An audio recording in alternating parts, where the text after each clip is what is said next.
Karena ternyata segala sesuatu itu ada di sisi Allah, maka mintalah kepada Allah Subhanahu wa ta'ala. Kayak ada orang yang menghafal Quran mengandalkan kecerdasannya. Beda dengan yang menghafal Al-Quran mengandalkan iman kepada Allah Subhanahu wa ta'ala. Karena ilmu di dalam Islam tidak disimpan di dalam pikiran dan kepala kita, tapi ilmu di dalam Islam itu disimpan di dalam hati. Al-fiqhu fiqhul qulub. Pemahamannya itu dilakukan dengan hati. Mungkin teman-teman ada yang pernah dengar cerita Abdullah ibnu Mas'ud menghafal Al-Quran 1 juz hanya dengan sekali dengar. 1 juz loh, hafalannya dengan cuma sekali dengar. Surat apa di Al-Quran yang paling panjang turunnya sekaligus?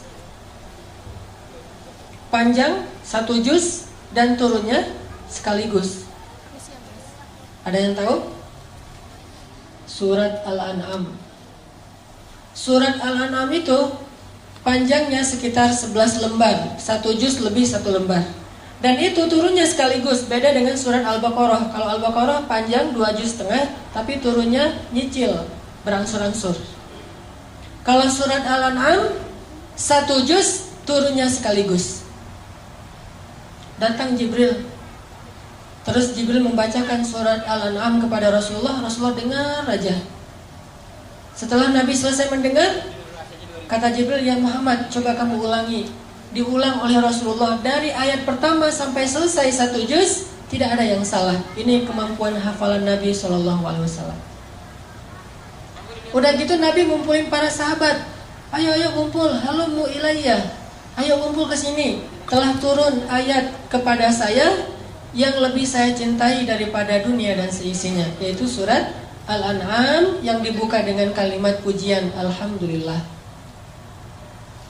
Terus Nabi bacain nih surat Al-An'am 1 juz. Bayangin teman-teman, para sahabat selama mendengar Nabi membaca Al-Quran 1 juz, gak ada para sahabat yang bergerak sama sekali. Gak ada yang bergerak.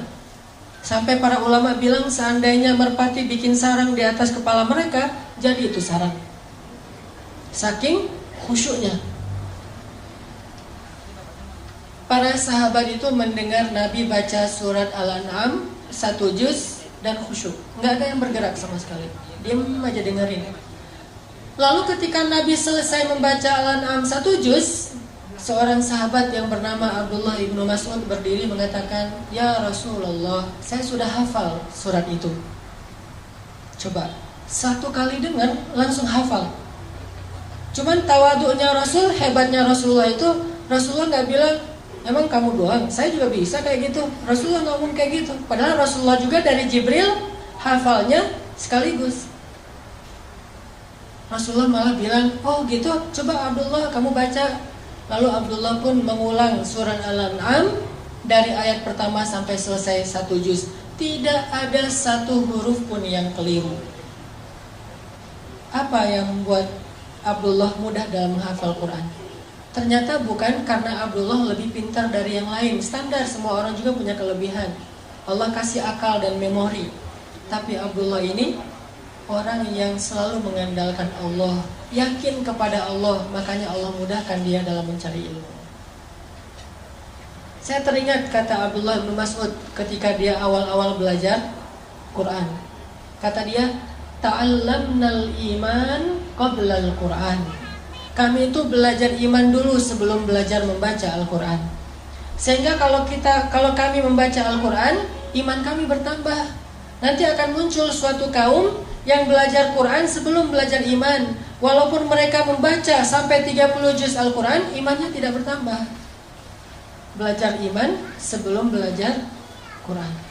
Apa arti belajar iman? Belajar yakin sama Allah. Nih saya nih lagi menghafal Quran. Dan Al-Quran ini adalah firman Allah, kata-kata Allah. Kalau saya pengen mudah menghafal Al-Quran, saya harus minta sama yang memiliki kata-kata ini. Pemiliknya adalah Allah SWT. Berdoa, ya Allah mudahkan saya menghafal Quran. Ya Allah mudahkan saya bertilawah Al-Quran. Allah mudahkan. Jadi bukan hanya mengandalkan kemampuan otak kita, Bukan hanya mengandalkan kemampuan memori kita, tapi andalkanlah Allah dalam segala urusan kita. Mulai dari belajar ilmu, mengamalkan ilmu, beribadah, bekerja, apapun, andalkan Allah Subhanahu wa taala. Jangan bikin Allah kecewa sama kita. Jangan buat Allah ilfil sama kita. Kalau Allah udah berpaling dari kita, kalau Allah udah unfollow kita nih, itu udah bahaya. Jangan sampai Allah unfollow. Apa unfollow-nya kalau dalam bahasa Al-Quran? Baro'atun minallah. Allah udah gak mau terlibat lagi dalam urusan kita. Jadi orang kalau misalnya mengandalkan Allah, dia akan melihat banyak keajaiban teman-teman dalam hidupnya. Pasti teman-teman sebagiannya mungkin pernah dengar cerita ketika awal-awal dulu saya berangkat Mesir. Itu ngandelin Allah banget tuh. Pulang dari Mesir juga kayak gitu. Dan Allah itu emang suka ngasih kejutan. Yang namanya kejutan, kita nggak boleh tahu duluan. Kalau tahu duluan namanya bukan kejutan. Ini nggak jelas nanti kayak gimana jadinya. Masa saya harus memilih pilihan-pilihan yang belum pasti? Udah, kalau itu Allah ridho, berarti pasti. Kalau pilihan kita itu Allah senang, berarti pasti. Pasti apa? Pasti ditolong. Pasti dikasih keajaiban. Pasti dikasih kebaikan. Itu pasti. Asalkan pilihan kita itu pilihan yang diridhoi Allah. Makanya kalau memilih sesuatu itu, minta ke ustadz atau ke kiai, tanya dulu mana yang Allah suka di antara dua pilihan. Namanya istifta. Setelah istifta, kalau masih galau juga, misalnya ada 5 pilihan. 5 pilihan ini tanya ke kiai, Pak Yai, ini ada 5 pilihan dalam hidup saya. Kira-kira yang Allah ridhoi yang mana nih? Kata Pak Yai, 3 ini nggak baik, tinggal 2 berarti yang Allah ridhoi. Masih galau kan? Baru istikharah. Jadi istifta, baru istikharah. Istifta itu apa? Minta pendapat ulama dulu, mana yang Allah ridhoi. Kalau yang Allah ridhoi itu masih ada 2, dua-duanya baik, baru istikharah, minta Allah yang memilihkan mana yang terbaik di antara yang baik. Libatkan Allah. Doa itu harus jadi kebiasaan kita. Ada apapun, doa. Mau garam, minta sama Allah. Garam aja minta kepada Allah. Sebutir beras, minta kepada Allah. Apapun minta kepada Allah. Karena Allah itu emang suka kalau kita meminta kepadanya. Kalau ada orang yang bilang malu banyak minta ke Allah, mending kita beramal aja, gak usah minta. Sesungguhnya para nabi itu suka meminta kepada Allah. Dan salah satu di antara nabi yang suka meminta kepada Allah itu namanya Ibrahim. Inna Ibrahim la'awwahun halim. Ibrahim itu awwahun. Awwah itu kata ulama tafsir, da'a. Da'a itu artinya suka meminta, suka berdoa. Masalah sepele, berdoa. Sehingga kalau kita sudah melibatkan Allah dalam hidup kita, Allah Subhanahu wa ta'ala itu punya banyak cara untuk menyelesaikan masalah kita. Kayak doa Ibrahim pas beliau dimasukkan ke dalam api. Itu kan masih ABG gitu kan, Ibrahim pas masuk ke dalam api. Kurang lebih usia 17 tahun. Masuk ke dalam api. Apa kata Ibrahim? Rabbi, Engkau adalah Tuhan satu-satunya di langit, dan aku adalah hamba satu-satunya di bumi yang menyembahmu. Rabbi, tolonglah aku. Aku tidak berharap kepada yang lain selain Engkau, kata Ibrahim.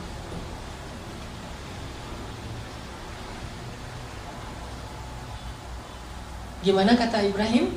Rabbi, Engkau satu-satunya Tuhan di langit, dan aku satu-satunya hamba yang menyembahmu di bumi. Tolonglah aku tidak meminta kepada selain Engkau. Terus datang malaikat nih. Datang malaikat Jibril. Terus Jibril bilang, ya Ibrahim, mintalah apa yang kamu butuhkan, saya akan bantu. Jibril menawarkan bantuannya. Apa kata Ibrahim? Amma ilaika fala. Kalau kepada kamu, tidak. Saya tidak butuh bantuan siapapun selain bantuan pencipta alam semesta. Jadi kalau kita udah ngelibatin Allah utuh, walaupun dalam hidup kita, teman-teman, boleh kita minta bantu ke manusia, tapi hati kita gak boleh bergantung kepada manusia. Tangan kita boleh berjabat tangan dengan orang lain, bikin akad gitu. Saya terima nikahnya, akad jual beli gitu ya. Boleh kita berakad dengan manusia secara zahir, tangan kita doang nih yang boleh berakad dengan manusia, tapi hati kita gak boleh berakad dengan manusia. Hati kita berakad dengan Allah. Hati kita yakinnya kepada Allah. Itu yang dikatakan oleh Ibrahim. Ketika Ibrahim di dalam api, mau dibakar nih, Ibrahim mengatakan, Rabbi, Engkaulah Tuhan satu-satunya di langit, dan aku hamba satu-satunya di bumi yang menyembahmu pada hari ini. Tolonglah aku. Kemudian Allah berfirman, Ya nar, kuni bardan wa salaman ala Ibrahim. Wahai api, jadilah engkau sejuk dan menyelamatkan bagi Ibrahim alaihissalam. Ini kalau kita melibatkan Allah. Kalau ada yang bilang itu kan para nabi, ternyata cerita-cerita kayak gini bukan hanya terjadi kepada para nabi, terjadi kepada banyak orang soleh yang bahkan tidak disebut namanya. Terjadi kepada nabi, kepada ayah nabi, kepada ibu nabi, kepada anak nabi, kepada keturunan nabi, atau bahkan kepada pengikut nabi. Semua hamba Allah itu punya peluang yang sama untuk ditolong oleh Allah. Bukan hanya para nabi doang yang dapat pertolongan Allah. Semua ditolong oleh Allah. Atas nama hambanya, pasti Allah menolong. Coba teman-teman perhatikan salah satu kisah di dalam Al-Quran. Kayak gimana Allah itu kalau nolong hambanya itu caranya agak-agak unik dan penuh dengan kejutan. Coba kita perhatiin di dalam surat Al-Qasas, surat 28. Pada punya aplikasi Quran? Coba buka surat Al-Qasas, surat 28 ayat 7. Surat Al-Qasas surat 28 ayat 7. Saya akan tilawah dulu ayat 7 sampai ayat 13. Surat Al-Qasas ayat 7 sampai ayat 13.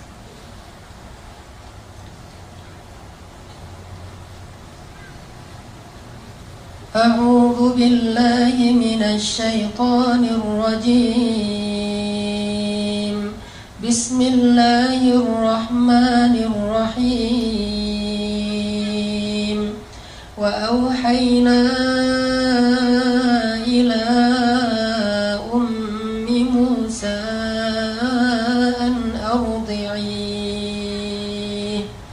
fa idza khifti 'alayhi fa'alqihi fil yammi wa la takhafi wa la tahzani Inna radduhu ilayki wa ja'iluhu minal mursalin faltaqatahu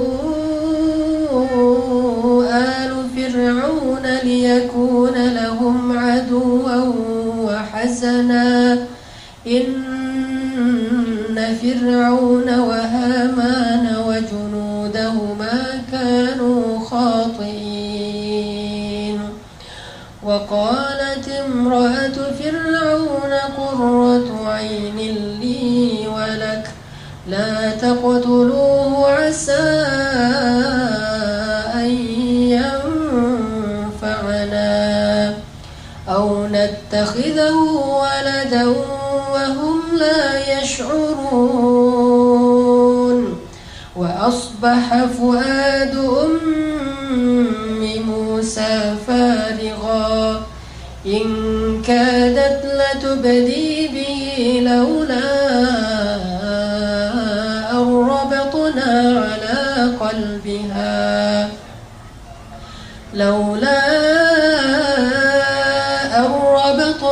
على قلبها لتكون من المؤمنين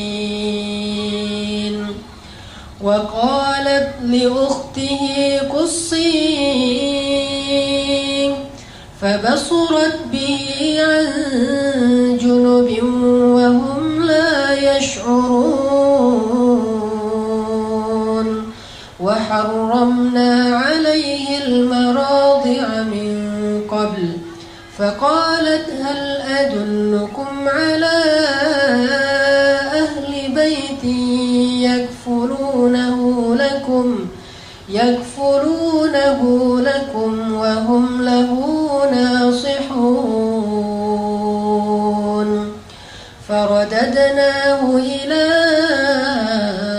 أمه كي تقر عينها ولا تحزن ولتعلم أن وعد الله حق ولكن أكثرهم لا يعلمون. Sadaqallahul Azim. Teman-teman yang dirahmati Allah Subhanahu wa taala. Jadi ceritanya itu kita tahu kalau Fir'aun bikin peraturan orang-orang Bani Israel itu nggak boleh ngelahirin anak laki-laki. Kalau ada bayi laki-laki yang lahir dari suku Bani Israel atau suku budak waktu itu akan langsung dibunuh oleh Fir'aun. Sebab Fir'aun bermimpi nanti akan muncul laki-laki Bani Israel yang akan menggulingkan kekuasaan Fir'aun. Diberlakukanlah peraturan ini. Setiap ada kelahiran diperiksa sama tentara Fir'aun, diculik, diambil paksa, kemudian dibenamkan di dalam pasir. Kemudian dilemparkan ke dalam sungai Nil. Kemudian diberikan kepada serigala. Kemudian disembelih hidup-hidup. Kemudian diberikan sebagai makanan singa di dalam kandang singa milik Fir'aun. Semua bayi Bani Israel itu dibunuh. Sampai akhirnya setelah sekian tahun laki-laki Bani Israel itu banyak yang sudah wafat karena udah tua, yang bayinya juga dibunuh. Terjadilah kelangkaan. Susah mencari laki-laki Bani Israel. Sedangkan orang Mesir butuh laki-laki Bani Israel sebagai budak untuk bekerja, buat piramid, menggembala ternak-ternak mereka, jadi tentara-tentara dari para golongan budak. Setelah generasi laki-lakinya habis, akhirnya Bani Israel hanya bisa mengandalkan perempuan. Dan pastinya tidak bisa maksimal seperti laki-laki karena tenaga laki-laki lebih kuat dari perempuan. Walaisa dzakaru kal unsa. Barulah Firaun mengevaluasi kembali peraturannya, terus dia ganti. Yang tadinya setiap kelahiran bayi laki-laki dibunuh, sekarang diganti. Setahun boleh melahirkan bayi laki-laki, setahun lagi nggak boleh. Tahun ganjil kalau lahir laki-laki, bayi laki-laki itu selamat. Tahun genap dibunuh, selang-seling.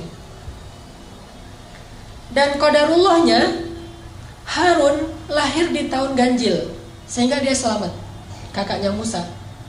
Sedangkan Musa lahir di tahun genap. Pas Musa lahir, anak laki-laki, ibunya langsung khawatir, tahun ini gak boleh melahirkan anak laki-laki. Langsung dicari sama tentara Firaun. Akhirnya Allah menyampaikan ilham kepada ibu Musa, mengilhami ibu Musa melalui mimpi agar dia menghanyutkan bayinya di sungai Nil menggunakan satu kayak keranjang gitu. Ibu Musa bingung, benarkah ini perintah Allah? Kenapa mimpi saya aneh sekali beberapa malam terakhir? Akhirnya ibu Musa nanya ke ustadz-ustadznya Bani Israel. Kalau bahasa sekarang mungkin ngejapri ustadznya ya, tapi nggak di-read gitu, nggak DM, nggak di-allow, di-follow, nggak di-follow back. Nih ibu Musa nanya kepada ustadz-ustadznya Bani Israel, ya Syekh, saya bermimpi gini, apakah benar ini perintah Allah? Kata para ulama Bani Israel, benar, ini perintah Allah. Hanyutkanlah bayimu ke sungai Nil, dan Allah berjanji akan menyelamatkannya dan mengembalikannya kepadamu. Itu janji Allah. Kalau kita mau yakin sama Allah, libatkan Allah. Walaupun caranya tuh agak-agak aneh menurut logika kita. Aneh gak sih? Bayi baru lahir, kesayangan ibunya bayi. Karena bayi Musa itu bayi yang sangat menakjubkan. Nih ya, by the way, Nabi itu semuanya keren-keren, gak ada Nabi yang gak keren. Gak usah Nabi, brand ambassador satu produk aja carinya model yang paling keren kan. Apalagi brand ambasadornya lah langit tuh pasti orang yang paling keren tuh. Apalagi Musa, Musa itu terkenal cowok ganteng, keren. Walaupun mungkin beda dengan Yusuf. Saking gantengnya Musa, saking kerennya Musa, orang Bani Israel itu kepo. Musa itu kan kalau pakai baju selalu baju panjang, kemudian ketutup semuanya. Padahal kan tubuh laki-laki bagian mungkin sampai perut itu bukan aurat. Perutnya bukan aurat, dadanya bukan aurat, lengannya bukan aurat. Tapi Musa itu menjaga, walaupun bukan aurat, kalau untuk Musa mungkin bisa jadi aurat. Saking kerennya badan Musa. Kalau saya mungkin pas lagi tawaf umrah kan suka pakai pakai ihram, kadang-kadang kelihatan lengannya biasa aja. Tapi kalau kelihatan lengannya Musa, itu cewek-cewek, keren, Musa tubuhnya keren banget gitu. Sehingga Musa tuh kalau pakai baju selalu baju panjang. Sampai Bani Israel saking keponya sama Musa, mereka fitnah Musa dengan bilang, tahu nggak kenapa Musa itu pakai baju panjang terus? Gak pernah kelihatan lengannya, apalagi badannya gak pernah kelihatan. Kenapa? Karena tubuh Musa itu banyak kudis katanya. Banyak penyakit kulit katanya. Posting di mana-mana, viral. Jadi diomongin di antara Bani Israel, Musa penyakit kulit, hashtag posting. Direpost sama Bani Israel. Karena udah viral, semua orang ngomongin fitnah terhadap Musa. Akhirnya Allah Subhanahu wa Ta'ala menunjukkan pembelaannya kepada Musa. Itu nanti disebutin di akhir surat Al-Ahzab. Suatu hari Musa lagi mandi di sebuah kayak sumur gitu, sumur tertutup. Musa lagi mandi di situ, bajunya ditaruh di atas batu. Jadi buka baju, taruh di atas batu, hanya pakai celana mandi.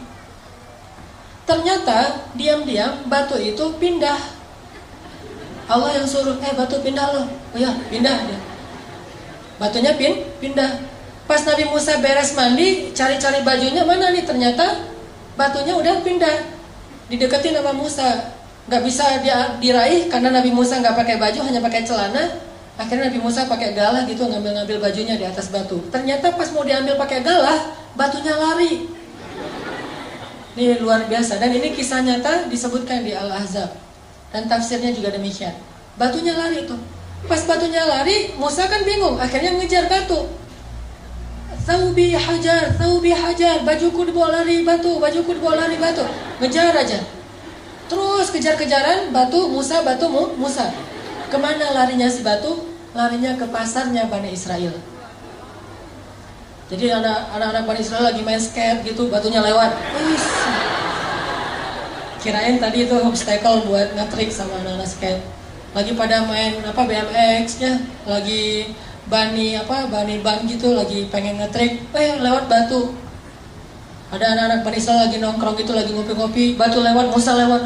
Heran, semuanya ngelihat tubuh Musa yang gagah. Sengaja tuh Allah berfirman ke batu supaya larinya di antara orang ramai. Tempat mainnya anak muda, nanti di alun-alunnya Bani Israel. Pokoknya keliling aja, keliling kota. Jadi Musa jadi kayak Indoranas gitu, keliling sambil lari dengan tubuhnya yang keren. Sehingga Bani Israel semuanya, lo bawa HP nggak? Ambil kamera. Jadi trending topik. Musa ternyata tubuhnya keren banget. Baru berhenti di tengah pasarnya Bani Israel. Pas batu itu berhenti di tengah pasar Bani Israel, Musa datang langsung ngambil baju, pakai, dan Musa marah kepada batu itu. Dipukul oleh Musa dengan 3 pukulan, hancurlah batu itu. Musa itu terkenal nabi yang sangat kuat. Bayangin, saking kuatnya Musa, kakaknya aja Harun ditarik di janggutnya, dibanting. Musa, malaikat turun. Kan malaikat kalau ketemu Nabi itu rata-rata menjelma sebagai laki-laki ya. Turun tiba-tiba ada laki-laki di sebelah Nabi Musa, ditonjok. Buta mata malaikat. Naik ke Allah, ya Allah mata saya. Kenapa ditonjok Musa? Sembuh, turun lagi, ya Musa saya malaikat. Oh kirain tadi begal gitu mau. Musa itu terkenal Nabi yang sangat kuat.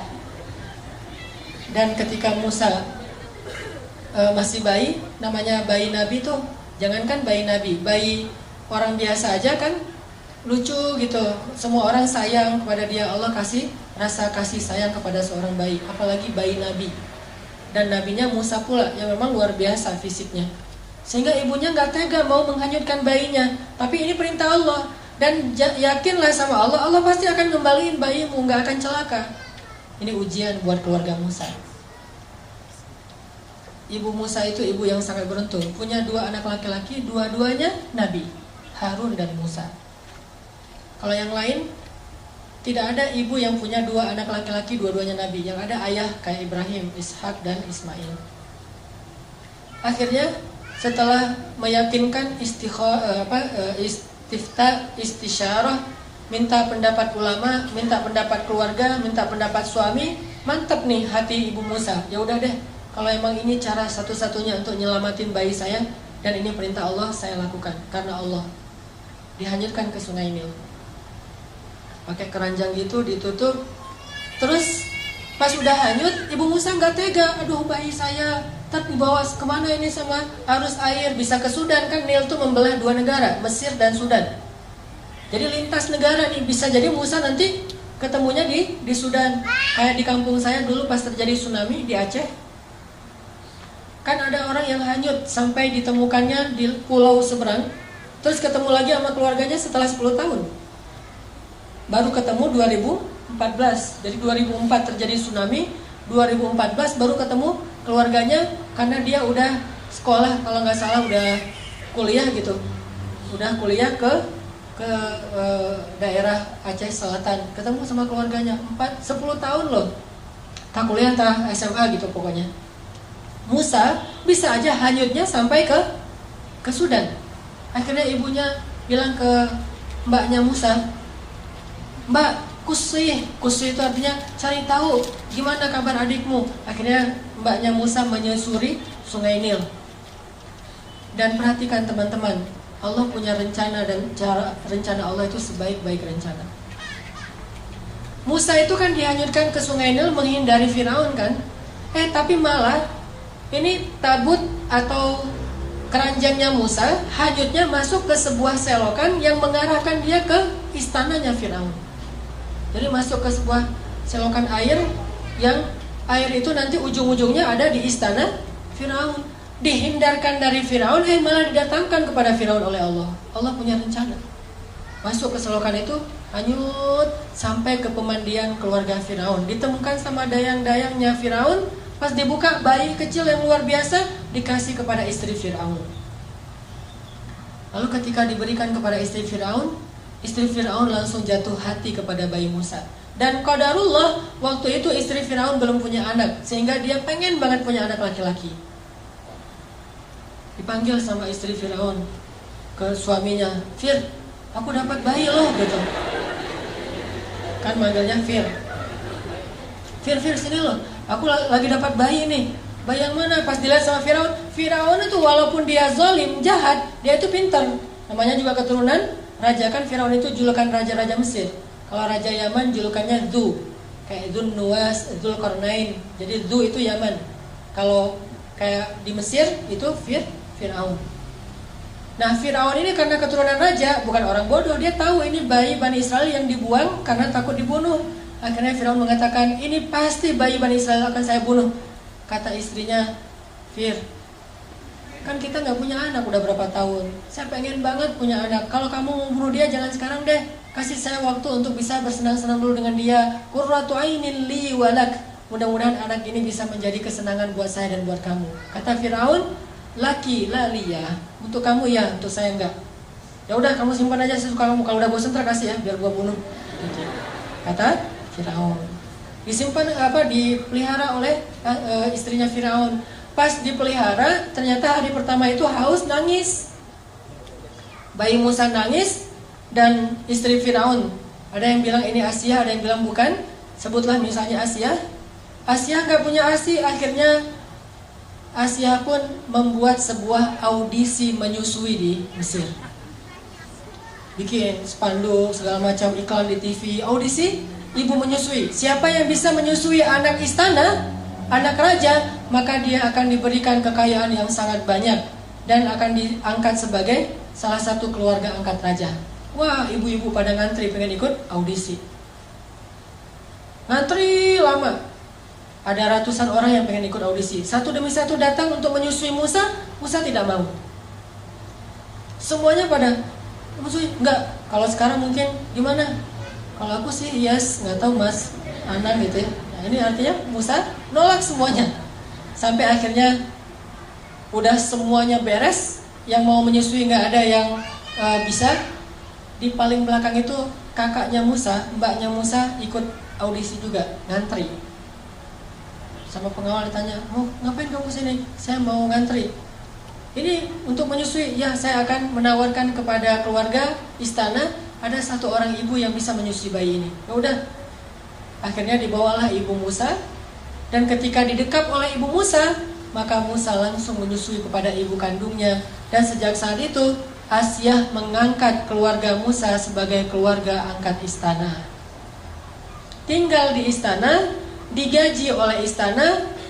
Bahkan bukan hanya ibunya yang tinggal di istana, ayahnya Musa, mbaknya Musa, kakaknya Musa yang Harun, sekeluarga besar itu tinggal di istana semuanya, dan digaji pula oleh istana.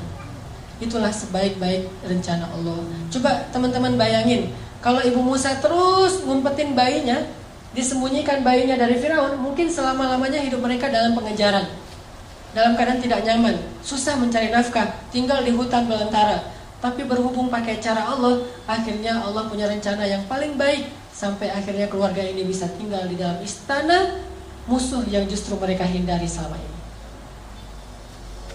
Suatu malam Asyah lagi gendong bayi Musa, lucu gitu, ketawa. Kalau kata orang Jawa mungkin ngeklek ya. Jadi Musa bayi itu ketawa sama Asyah, wah digendong-gendong ketawa. Firaun dari jauh ngeliat aja.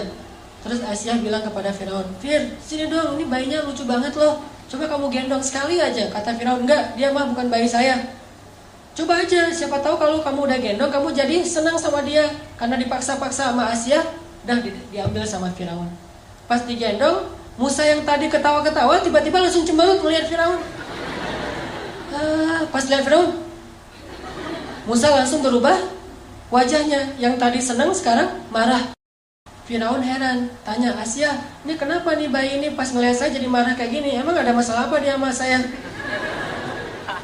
Kata Asyah, mungkin belum kenal, coba kamu dekap lebih dekat lagi. Didekap lebih dekat lagi, pas udah dekat, maka Musa pun menarik jenggotnya Firaun sekeras mungkin sampai tercabut banyak dari jenggotnya Firaun dan berdarah. Tarik sama Musa. Wah, Musa bayi itu ngelawan Firaun, jenggotnya ditarik. Gimana kalau udah dewasa? Ini kekuatan Musa. Akhirnya pas jenggotnya Firaun ditarik, Firaun emosi dilempar bayi Musa. Ini benar-benar bayi celaka segala macam, dia ngumpat-ngumpat, dia marah-marah, didekap oleh Asyah. Asyah nangis karena bayi kesayangannya dilempar oleh suaminya. Kemudian Firaun memutuskan, besok saya akan membunuh bayi ini. Pasti ini nih yang saya dapat dalam mimpi. Dan Asyah sudah tidak bisa mengubah keputusan suaminya untuk membunuh bayi tadi. Akhirnya suatu malam, sepanjang malam Asyah memeluk Musa, nangis, sepanjang malam nangis sama ibunya Musa.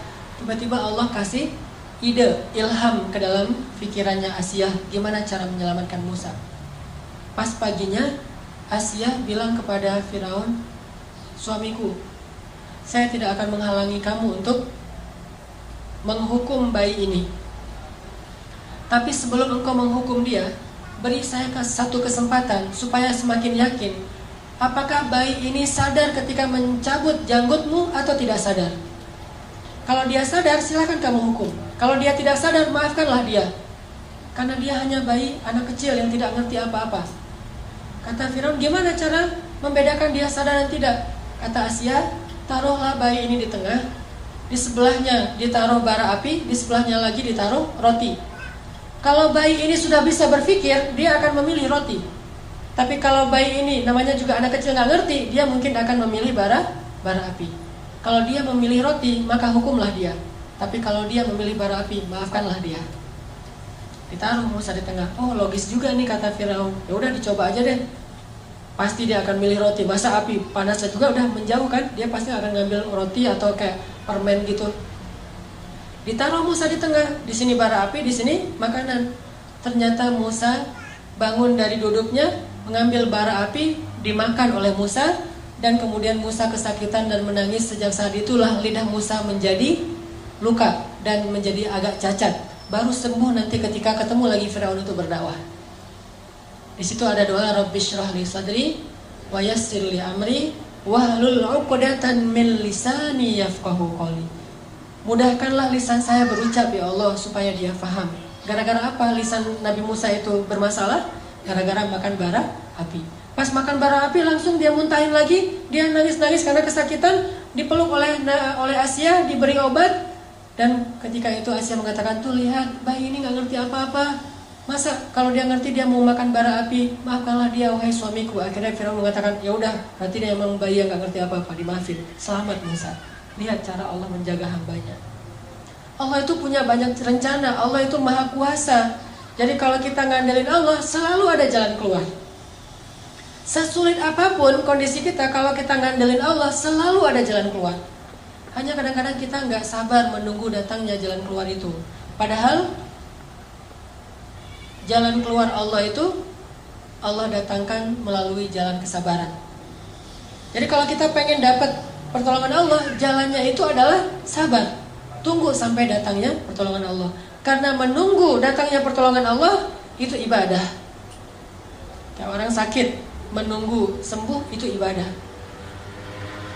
Orang yang miskin menunggu dapat rezeki sambil berikhtiar itu ibadah. Jomblo menunggu ada yang datang, terutama yang perempuan nih, nunggu ada yang datang ke rumahnya ngetuk pintu dan melamar dia, itu adalah ibadah. Tapi pengennya sih ibadahnya jangan lama-lama ya, cepat ada yang datang gitu. Karena pengen beribadah yang lain, bukan hanya ibadah menunggu, tapi ibadah mencintai, ibadah suami istri. Artinya libatkan Allah dalam hidup kita, libatkan Allah dalam masalah kita, libatkan Allah dalam segala urusan kita. Tidak ada yang kecewa ketika melibatkan Allah dalam urusannya. Saya teringat kisah seorang ibu di Mesir. Ini kisah nyata dan terjadi sekitar 20 tahun yang lalu lah, di Mesir.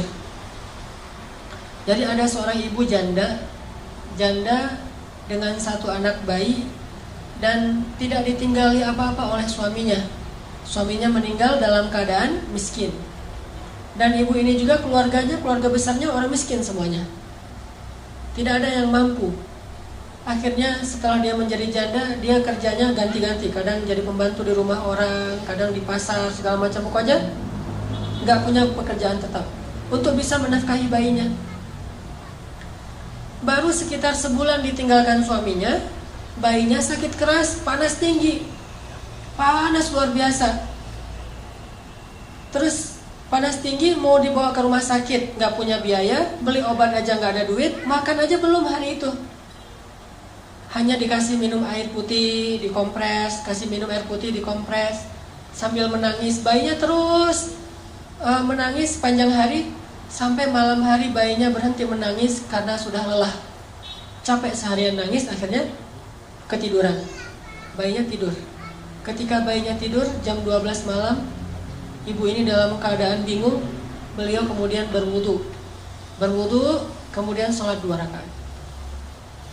Setelah selesai sholat 2 rakaat, ibu ini berdoa kepada Allah, Rabbi, saya ini adalah perempuan yang tidak punya wali, tidak punya suami, tidak ada yang menafkahi saya. Sedangkan saya punya seorang anak dan dia sekarang sakit.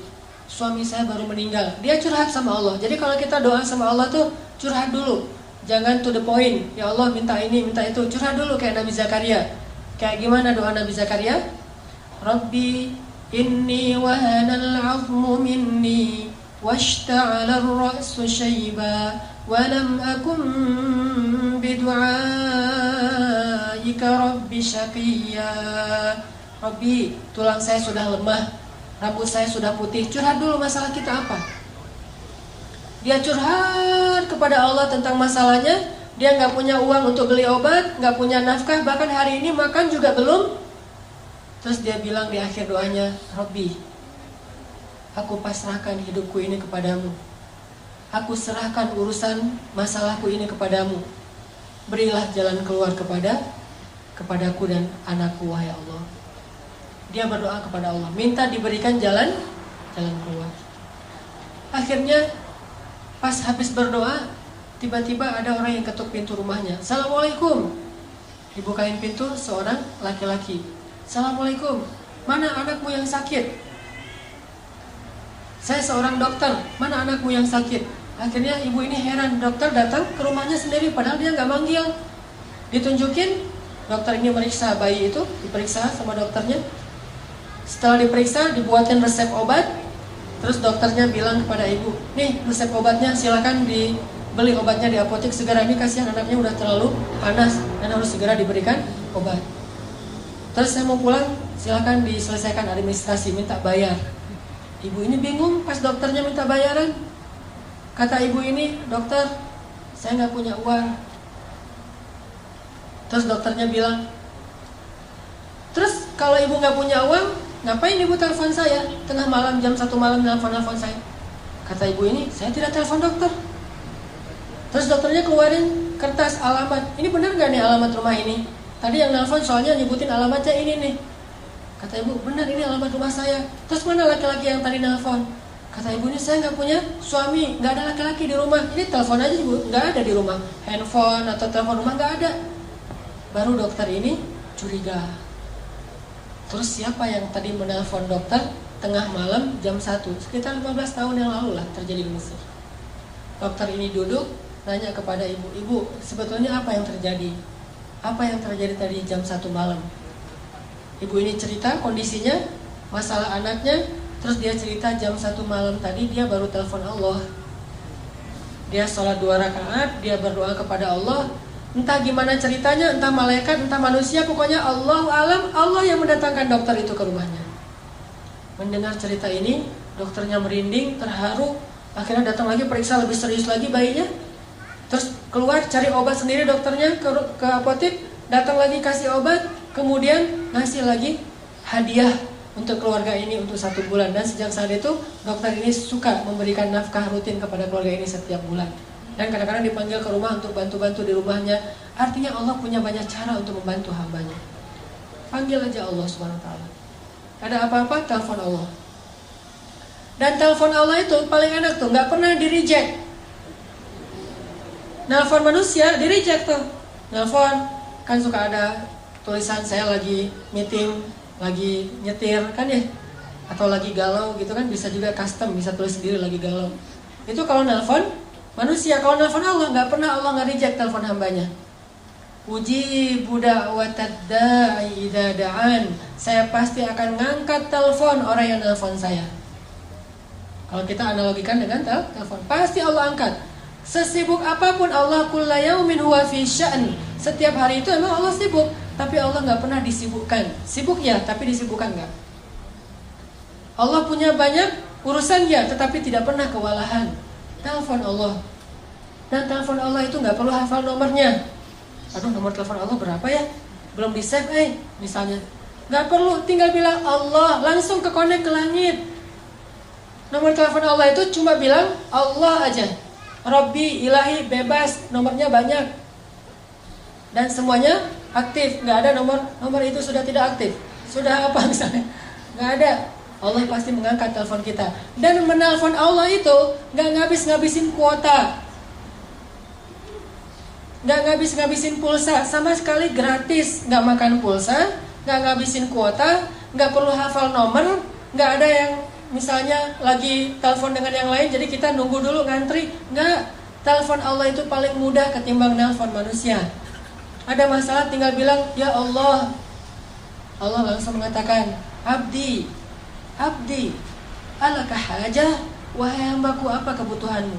Bahkan di waktu tertentu Allah yang datang kepada kita, bukan cuma kita telepon Allah jarak jauh, Allah datang kepada kita. Sepertiga malam terakhir Allah turun ke langit dunia. Terus Allah mengatakan, adakah orang yang membutuhkan pertolongan, aku tolong. Hal min dhi hajah, adakah orang yang butuh ampunan, aku ampuni. Adakah orang yang butuh keajaiban, aku berikan keajaiban dalam hidupnya. Allah sendiri yang nanya kepada kita. Jadi ada masalah sedikit, telepon Allah, minta Allah terlibat dalam urusan kita. Gak usah khawatir, karena Allah itu akan mengangkat telepon kita. Allah gak mungkin ngecewain hambanya yang berdoa kepadanya. Langsung hubungi Allah. Dan tahu cara supaya doa kita itu benar-benar langsung menggetarkan arasy? Kalau kita pengen doa kita itu menggetarkan arasy, pas kita telepon Allah itu deringnya itu kenceng, berdoalah dengan hati. Doa itu bukan hanya dengan suara yang lantang, walaupun itu juga kadang dibolehkan. Tapi ada doa yang suaranya lirih, tapi arasy di langit itu bergetar. Doa siapa? Yang pelan banget, tapi arasnya bergetar. Doa Nabi Yunus alaihissalam. Subhanaka inni kuntu minadh dhalimin. La ilaha illa anta subhanak inni kuntu minadh dhalimin. Doanya pelan. Bayangin saking lirih dan pelannya doa Nabi Yunus, ikan paus yang menelan beliau aja nggak dengar kalau Nabi Yunus lagi berdoa di perutnya, nggak dengar. Jadi ikan paus tuh nggak, lagi baca apa sih lo di perut gua? Nggak. Ikan pausnya aja nggak dengar apa yang dibaca oleh Nabi Yunus. Ikan-ikan yang ada di lautan itu nggak ada yang dengar apa yang diucapkan oleh Nabi Yunus. Tapi doa yang begitu lirih tersebut bisa bikin arasy bergetar. Sampai malaikat-malaikat yang membawa arasy bertanya, "Ya Allah, ini suara siapa yang menggetarkan arasy? Suara siapa yang begitu lirih? Suara siapa yang begitu lembut? Kasihan dia ya Allah, siapa itu ya Allah?" Kata malaikat arasy. Kata Allah, "Itu hambaku Yunus yang meminta ampun kepadaku." Apa kata para malaikat? "Ya Allah, kasihan dia, ampuni dia. Ampuni dia ya Allah, ampuni." Terus malaikat mengaminkan doa-doa Nabi Yunus. Sehingga Allah mengatakan, "Wahai para malaikat, aku telah mengampuni dosanya." Doa suaranya pelan di dalam perut ikan, bahkan ikan yang menelannya aja nggak dengar, tapi arus Allah bergetar. Kenapa? Karena doa ini bukan dengan suara yang keras, tapi dengan hati yang yakin kepada Allah. Kalau kita mau mengilmiahkan tuh gampang sebetulnya. Saya pernah nonton di Nat Geo yang animal, itu hewan, terutama dalam waktu tayangan itu lagi ngomongin tentang gajah. Gajah itu teman-teman, kalau manggil temennya yang jauh, itu manggilnya pakai suara frekuensi rendah namanya. Suara frekuensi rendah. Apa arti suara frekuensi rendah? Orang nggak bisa dengar suara itu. Walaupun orangnya ada di sebelah gajah, tapi nggak bisa dengar. Sedangkan temennya yang jarak 10 kilo, itu bisa dengar. Itu ilmiah banget. Dan itu terjadi dalam kehidupan kita. Gajah tuh kalau lagi manggil temennya itu nggak ada suara. Kalau dia bersuara kencang, itu bukan lagi manggil yang jauh, lagi manggil yang dekat, lagi guyon gitu. Jadi sekelompok gajah kalau lagi guyon suaranya keras. Tapi kalau lagi manggil yang jauh, dia nggak pakai suara yang seperti kita dengar. Justru suaranya itu tidak terdengar. Taunya dari mana? Taunya bagian telinganya itu akan begini, yang tadinya agak ke samping, sekarang tiba-tiba jadi tegak gitu. Terus bagian pipinya yang dekat telinga itu kembang kempis. Berarti dia lagi mengeluarkan suara frekuensi rendah. Jarak 10-15 kilo kedengaran suara itu oleh gajah yang lain. Kapan dia memanggil temannya? Kalau lagi banyak makanan. Misalnya nih gajah lagi ada di kebun tebu. Wah, tebunya banyak banget nih, gua nggak bakalan habis makan sendiri. Manggil temen sini banyak tebu gitu. Di mention ke temannya. Pas teman-temannya mendengar ada banyak tebu, terus di mana? Oh udah, lo kirim aja Sherlock gitu, dikirim Sherlock sama gajah. Jadi suara itu bukan hanya memberitahu, tapi juga ada sinyal share location, di mana temannya itu bisa langsung pakai Waze. Jadi pakai Waze atau pakai Maps gitu, Google Maps, terus langsung nemu, nggak akan kesasar, nggak akan mungkin salah jalan. Habis lampu merah, belok kanan, belok kiri gitu-gitu, turn right, turn left gitu-gitu deh. Dan itu terjadi dalam kehidupan kita. Suara yang gak bisa didengar oleh orang di sebelah ternyata bisa didengar dari jarak 10 kilo. Itulah suara yang frekuensi rendah. Dalam doa kepada Allah kadang itu berlaku loh. Doanya tuh pakai frekuensi rendah. Bahasa surat Maryam frekuensi rendah itu nidaan khafiyah, suara yang rendah, suara yang lembut. Dzikru rahmati rabbika 'abdahu Zakaria idh nada rabbahu nidaan khafiyya. ayat ketiga surat Maryam. Nidaan khafiyah, suara yang lembut, suara yang rendah.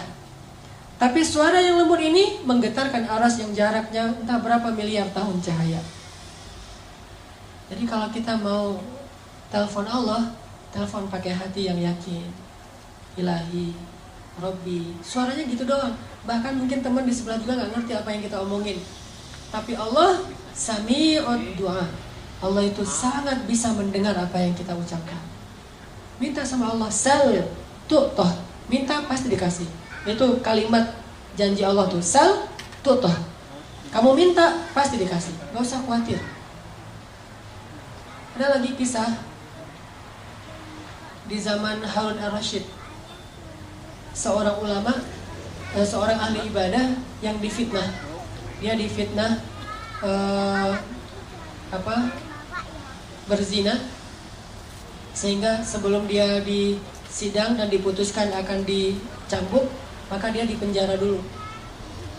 Pas dia dimasukin ke penjara, digembok penjaranya, ada pengawalnya, dia di dalam. Suatu saat habis dia di penjara, Khalifah Harun ar-Rasyid pergi ke masjid sholat. Pas sampai di masjid, Harun ar-Rasyid melihat orang yang tadi di penjara itu sudah ada di dalam masjid, lagi sholat sunnah. Ar-Rasyid bingung nih, kayak mirip tadi, kayak pernah ketemu orang ini di mana ya? Oh, ini yang tadi di penjara nih, kenapa ada di sini? Siapa yang lepasin dia? Setelah selesai sholat, orangnya udah nggak ada, balik ke penjara, ngelihat dia di dalam penjara. Harun ar-Rasyid bertanya kepada pengawal, apakah kalian membukakan pintu sehingga dia bisa sholat ke masjid? Kata pengawal, tidak. Dan dari tadi juga dia di dalam. Harun ar-Rasyid bingung. Besok ke masjid lagi, dia ada di masjid juga. Balik ke penjara, dia di dalam penjara. Ini orang bisa hilang gitu. Akhirnya Harun ar-Rasyid mengganti cara menghukum dia. Tidak lagi di penjara, tapi diasingkan. Ditaruh di tengah padang pasir atau di pulau mana gitu. Ditaruh di sebuah pulau atau di tengah padang pasir. Pokoknya diasingkan aja. Setelah diasingkan, para pengawal ini kemudian pulang. Ketika pengawal ini pulang sampai di gerbang kota, mereka menemukan dia sudah ada duluan di gerbang kota. Padahal tadi ditinggal di tengah padang pasir. Dia udah ada di dalam gerbang kota. Terus pas Harun ar-Rasyid ke masjid, dia udah ada duluan di dalam masjid. Sampai akhirnya Harun ar-Rasyid curiga, ini orang luar biasa, orang soleh nih. Tapi kenapa dia dibilang berzina? Dipanggil oleh Harun ar-Rasyid, ya fulan, siapa kamu? Kenapa kamu bisa ada di mana-mana gitu? Dia mengatakan, saya itu difitnah, saya tidak berzina. Kayak Yusuf pernah difitnah. Dan ketika Tuhan memenjarakan saya, berarti Tuhan telah menjauhkan saya dari rumah Allah Subhanahu wa Ta'ala. Lalu saya berdoa, ya Allah, saya rela jika saya difitnah, tapi jangan biarkan saya jauh dari rumah-Mu ya Allah. Beri saya kesempatan untuk tetap sholat di masjid-Mu. Sehingga akhirnya entah gimana ceritanya, pokoknya dia bisa sholat di masjid aja, balik lagi ke penjara, sholat lagi ke masjid, balik lagi ke penjara, tanpa harus membuka gerbang penjaranya. Dan ini kisah nyata terjadi di zaman Harun ar-Rasyid. Akhirnya orang ini dibebaskan, dan Harun ar-Rasyid juga belajar tentang ketaatan kepada Allah dari orang ini. Artinya kalau orang melebarkan Allah, banyak hal-hal yang ajaib, surprise terjadi dalam hidupnya. Kalau kita nggak percaya, itu alasan kenapa keajaiban tidak terjadi dalam hidup kita. Begitu kita ragu, tidak ada keajaiban. Keajaiban itu hanya Allah berikan kepada orang yang yakin 100% kepada Allah. Kalau ada masalah, minta sama Allah. Saya pernah beberapa kali, mungkin teman-teman juga pernah ngalamin pengalaman spiritual pribadi. Kayak misalnya kehilangan sesuatu. Saya tuh dulu pernah mau usaha, awal-awal pulang dari Mesir, saya punya modal $1.000, pengen bikin usaha gitu. Saya nggak mau nyebutin nama usahanya, cuman bagi saya usaha itu kayak syubhat. Takutnya rezekinya nggak halal banget gitu. Syubhat itu kan ragu antara halal dan haram. Saya ragu nih, boleh nggak nih usaha kayak gini? Soalnya nanti hasilnya jadi gini. Saya khawatir. Akhirnya gara-gara itu jadi galau, mikir, ya udah deh, saya tahan dulu, saya hold dulu, nggak jadi usaha itu. Saya berdoa kepada Allah, ya Allah, saya kan nggak jadi bikin usaha itu karena takut rezekinya nggak halal. Berarti saya melakukannya karena Engkau ya Allah. Kalau begitu, beri saya yang lebih baik daripada ini. Baru saya berdoa kayak gitu malam hari, besoknya dapat tawaran untuk pindah ke Bandung. Jadi istri saya di Jawa, kita dapat tawaran untuk pindah ke Bandung. Pas pindah ke Bandung, istri saya awal-awalnya ngajar, saya nggak ngajar. Karena emang saya awalnya nggak ada cita-cita pengen jadi dosen. Saya lebih senang yang freelance gitu. Waktu itu karena emang kita baru-baru pindah ke Bandung dan masih dalam keadaan susah, ngontrak rumah di sebuah rumah kecil dekat pembuangan sampah di tengah kota Bandung. Terus saya nyari-nyari kerjaan gitu, pengen jadi guru di pesantren, saya masukin ijazah-ijazah, nggak ada yang terima. Semuanya alasannya kita udah kelebihan ustadz, jadi udah nggak butuh tambahan guru. Karena nggak bisa jadi guru, akhirnya saya nerjemahin buku. Nerjemahin buku-buku yang berbahasa Arab, saya terjemahin di rumah. Ada modal laptop, saya beli 3 juta gitu, laptop second. Terus terjemahin buku. Pas sudah selesai terjemah, saya kirim ke penerbit. Semua rata-rata jawabannya, buku ini udah pernah ada yang nerjemah, jadi nggak boleh lagi diterjemah. Wah, saya salah. Sebulan nerjemahin ternyata nggak bisa diterbitin. Akhirnya putus asa nerjemahin buku, nulis buku sendiri. Nulis, udah selesai nulis buku, nawarin ke penerbit-penerbit. Katanya ini kurang layak diterbitkan, nggak bisa diterbitin karena nggak keren tulisannya. Akhirnya kalau orang nggak mau nerbitin buku saya, kenapa nggak saya terbitin sendiri? Mulailah saya mencoba menerbitkan sendiri. Saya desain. Bayangin teman-teman, ngedesain cover buku pakai PowerPoint. Lucu kan? Harusnya kan pakai Corel Draw, pakai InDesign, ini pakai PowerPoint karena nggak bisa ngedesain. Pakai PowerPoint, pakai Word. Ya, jadi layoutnya tuh manual gitu, pakai Word gitu, terus di capture, cetak aja. Cetak 1000 buku. Udah selesai dicetak, penerbitnya nama sendiri, penulisnya sama, penulis penerbit sama aja tuh, sama sendiri. Dicetak, udah gitu nggak tahu jualan kemana. Saya kirim ke Sumatera ke teman-teman anak-anak Kairo yang udah pulang, kirim ke lewat bus-bus malam gitu, biar lebih murah. Pakai kotak Marlboro, saya angkat tuh di jalan raya tuh. Penulis buku mengangkat kardus bukunya sendiri, jadi kuli gitu. Kirim terus, udah selesai dikirim, ada yang balik, ada yang nggak balik misalnya. Terus ada book fair, Islamic book fair di Bandung. Saya coba pinjam stand salah satu penerbit Islam yang ada di Bandung. Boleh nggak saya pakai standnya sedikit aja, satu space kecil buat buku-buku saya, nanti bagi hasil. Oh boleh. Udah, saya bawa buku saya pakai baju kaos gitu, saya taruh buku di situ. Cover bukunya wajah saya tuh paling gede. Kan lagi pencitraan ya, wajahnya paling gede. Bikin X-banner. X-bannernya juga wajah saya doang tuh. Tulisannya dikit. Udah selesai gitu, taruh pakai X-banner, bukunya disusun jadi kayak tornado gitu, kayak piramid gitu biar orang menarik beli.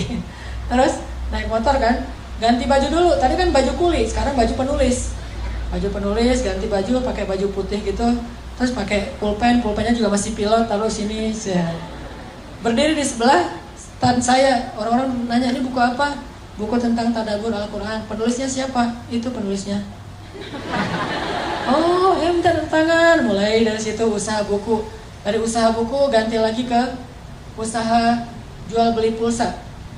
Waktu itu di Bandung ada 60 cabang pulsa di Bandung selama 1 tahun. Terus ganti lagi, nambah lagi ke usaha jual beli mobil second, nambah lagi ke properti walaupun kecil-kecilan, terus berkembang. Baru akhirnya saya sadar ternyata benar ya, kalau kita meninggalkan sesuatu karena Allah kasih yang lebih baik daripada apa yang udah kita tinggalkan. Libatkan Allah. Mengambil sesuatu karena Allah, meninggalkan sesuatu karena Allah. Libatin aja Allah dalam segala urusan kita, pasti mudah urusan kita. Awal-awal saya di Bandung itu, ketika awal-awal merintis, anak saya lahir, saya yang jadi bidan. Anak saya lahir tuh, mau dibawa ke bidan, udah telat, udah keburu lahir. Ya udah, saya jadi bidan aja. Udah, tutup semuanya. Bernafas, wah langsung jadi bidan. Saya tarik anaknya, pas udah selesai keluar, baru bingung nih gimana mutusin plasenta. Karena nggak tahu cara mutusin plasenta, baru nelpon ambulan, dibawa sama ambulan. Kenapa kok gitu-gitu amat? Tapi saya bersyukur, alhamdulillah jadi lumayan ngirit lah biaya ngelahirin, karena bidannya nggak perlu dibayar. Segitunya, artinya kalau misalnya kita benar-benar melibatkan Allah itu, Allah emang suka ngasih kejutan-kejutan. Di Mesir saya dapat kejutan, Di Jawa saya dapat kejutan, di Bandung saya dapat kejutan. Sampai hari ini sering dapat kejutan. Ada masalah dikit, saya langsung bilang, Allahumma ajurni fi musibati wa khluf li khairan minha. Ya Allah, beri saya pahala dalam musibah ini, terus beri saya ganti yang lebih baik. Enak kan? Jadi kalau kita kehilangan sesuatu, ini pengen diganti sama Allah dengan yang lebih baik. Diputusin, alhamdulillah, ya Allah beri saya ganti yang lebih baik. Jadi kalau kita jalan sendiri-sendiri aja ya, maksudnya kita putus aja, alhamdulillah ntar Allah ganti yang lebih baik daripada kamu gitu. Artinya Allah itu kalau kita libatin gak akan ngecewain.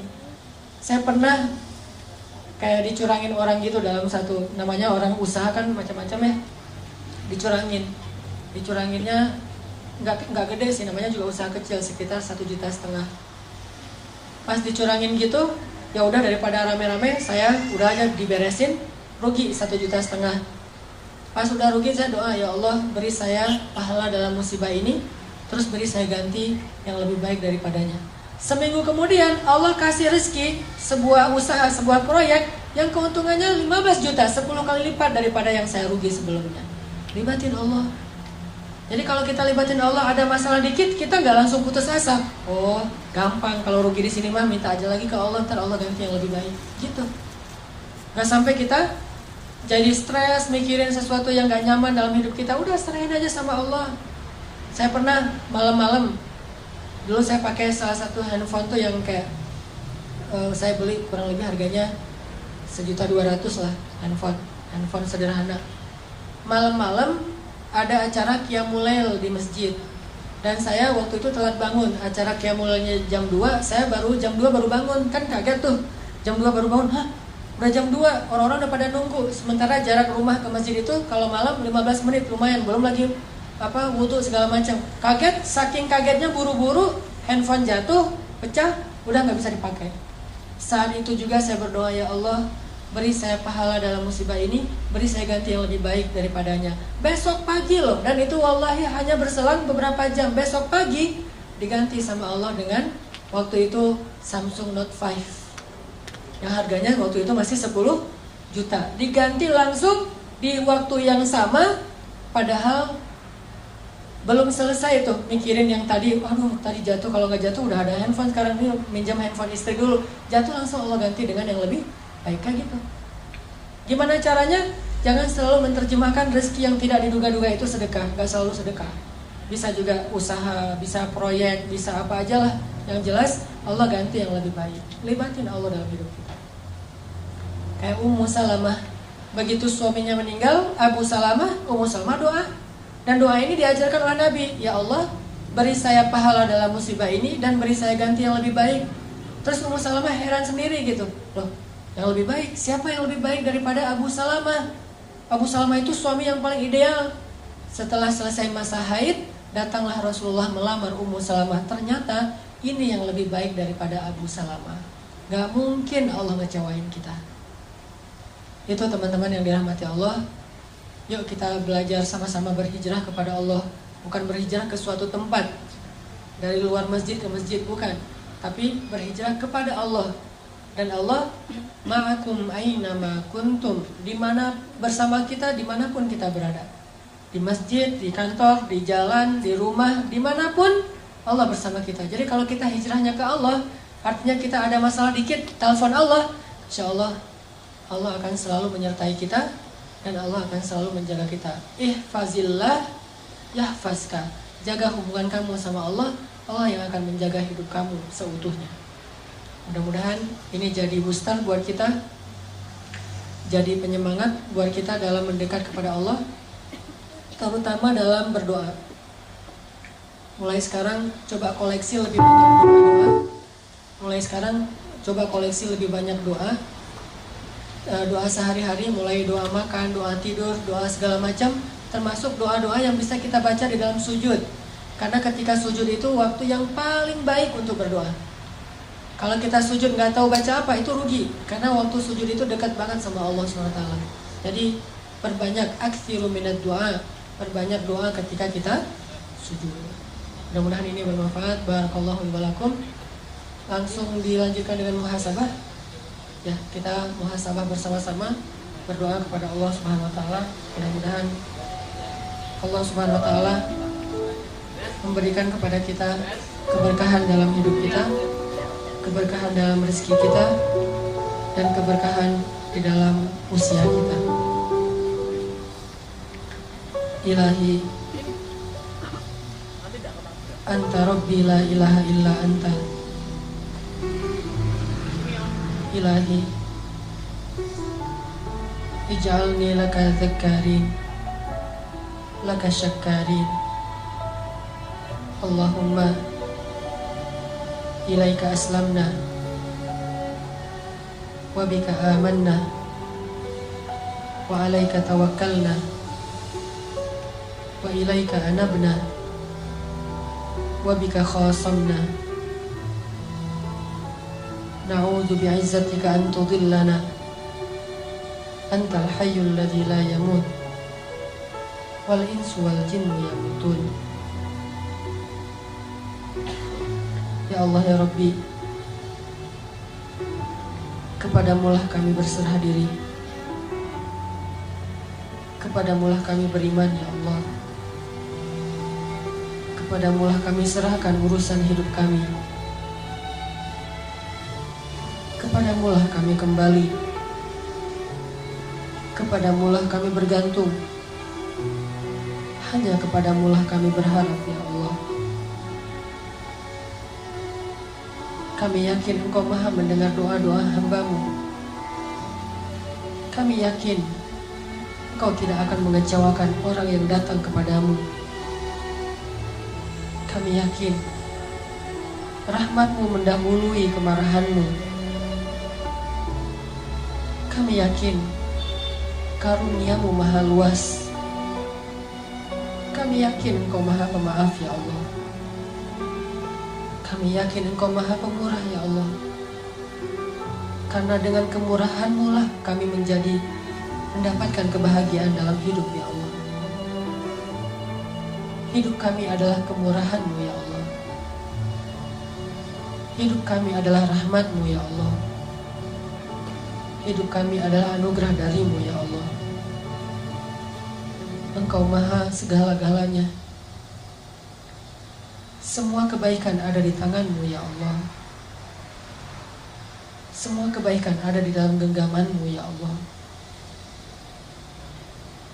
Ilahana, hari ini kami berkumpul, bersimpuh di sini. Kami memohon ampunan dari-Mu ya Allah. Tidaklah kami melangkahkan kaki kami dari rumah kami ke sini kecuali karena kami mengharapkan ridha-Mu ya Allah. Tidaklah kami melangkahkan kaki kami ke sini kecuali karena mengharapkan ampunan-Mu ya Allah. Tidaklah kami melangkahkan kaki ke sini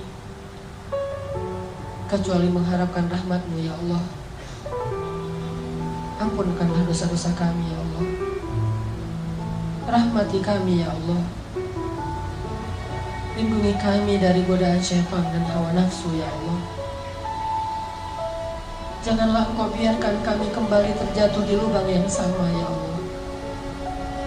Jangan Engkau biarkan hati kami condong kembali kepada dosa-dosa setelah Engkau beri petunjuk ya Allah. Janganlah Engkau biarkan kami kembali kepada masa lalu saat kami masih jauh dari-Mu ya Allah. Bantu kami dalam proses hijrah kami ya Allah. Bantu kami dalam perjalanan hijrah kami ya Allah.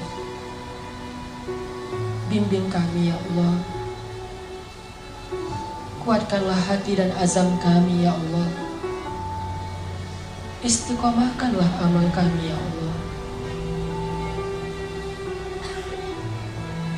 Ilahana, kami memohon kepadamu ridha-Mu ya Allah, dan juga surga-Mu. Kami juga berlindung kepadamu dari kemarahan-Mu dan neraka-Mu ya Allah. Ridhoilah kami ya Allah. Golongkanlah kami termasuk ahli surga-Mu ya Allah. Jangan Engkau murka kepada kami karena dosa-dosa kami ya Allah. dan jangan pula Engkau masukkan kami ke dalam neraka-Mu ya Allah. Ilaha, ajarkan kami untuk terus beriman kepadamu. Ajarkan kami untuk terus mengerti mana yang halal dan haram dalam agamamu. Ajarkan kami cara mendekat kepadamu ya Allah. Ajarkan kepada kami ilmu yang Engkau ajarkan kepada orang-orang soleh di antara kekasih-Mu.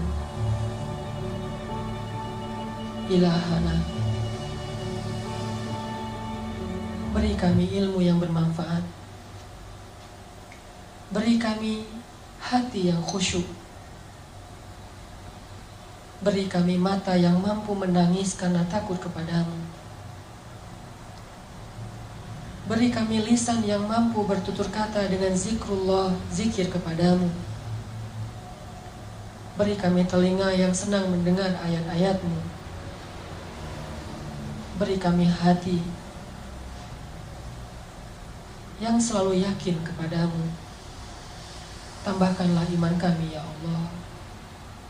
Tambahkanlah iman di dalam hati kami ya Allah. Setiap harinya, setiap kali kami duduk di dalam majelis ilmu agamamu ya Allah. Rabbana atina fid dunya hasanah wa fil akhirati hasanah wa qina adzabannar. Subhanakallahumma wa bihamdika asyhadu an la ilaha illa anta astaghfiruka wa atubu ilaik. Assalamualaikum warahmatullahi wabarakatuh.